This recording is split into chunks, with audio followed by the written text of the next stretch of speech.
guys, it's Rhino and welcome to one more Play It Right video. Today I'm previewing a new party game by Dracomaca games that just launched the Kickstarter. It's Saloon Showdown. Saloon Showdown is a light party game with a Western theme where up to 7 gunslingers try to collect the most cash and challenge each other in epic duels, truels, and Mexican standoffs.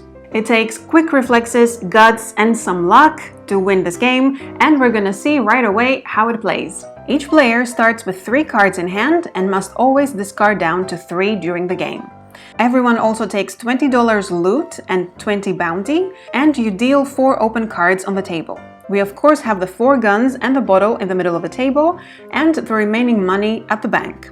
Starting from the player on the left of the dealer, players take turns in clockwise order. In their turn, players can choose one of the 3 available actions.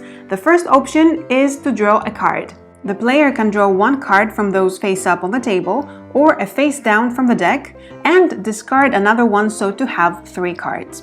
The second option is to cash in some loot. For each booty card they get $10, or if they have 3 wanted alive cards, they can get the bounty of another player. They get 3 new cards. You always replenish and discard down to 3 cards.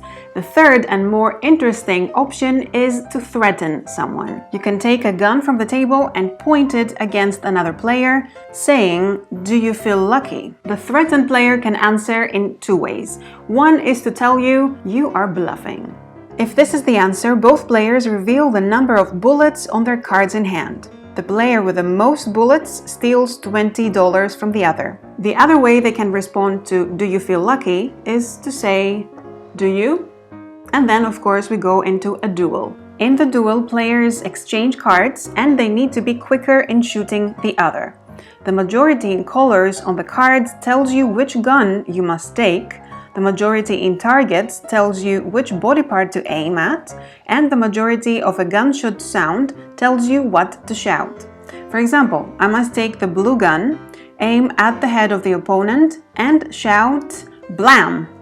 In case of one of the 3 categories not having a majority in the cards, gives you the right to choose whichever of the 3 you want.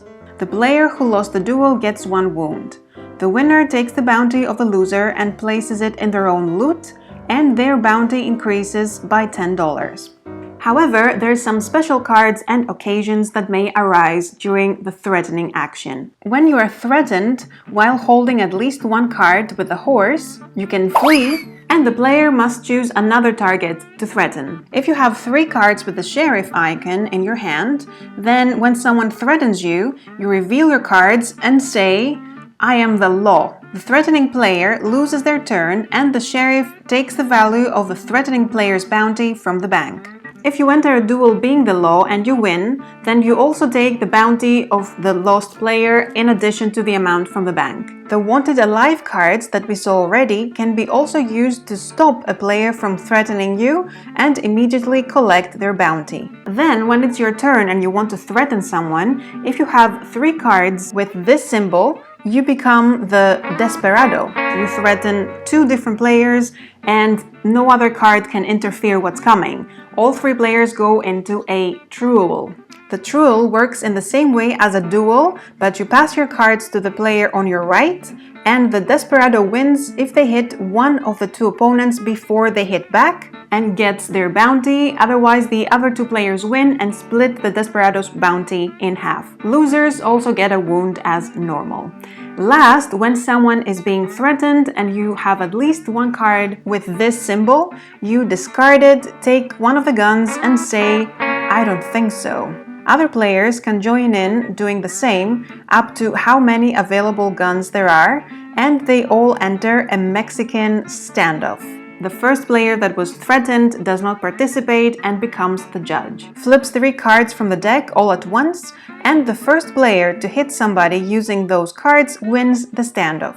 The only difference with a duel is that the color of the gun does not matter. The quickest to shoot gets the bounty of the hit player, who gets a wound, plus $10 from the bounty of each participating player, and increments by $10 their bounty as normal. One final detail in the game is the bottle, which you take it and crash it to another player's head, shouting "crash" in the following 2 situations. If you have 3 cards of the same color with the gun someone just used to enter the standoff, you show them and you eliminate one of the participants. You can also use the bottle to interrupt a duel. In both cases, you get $20 as a reward.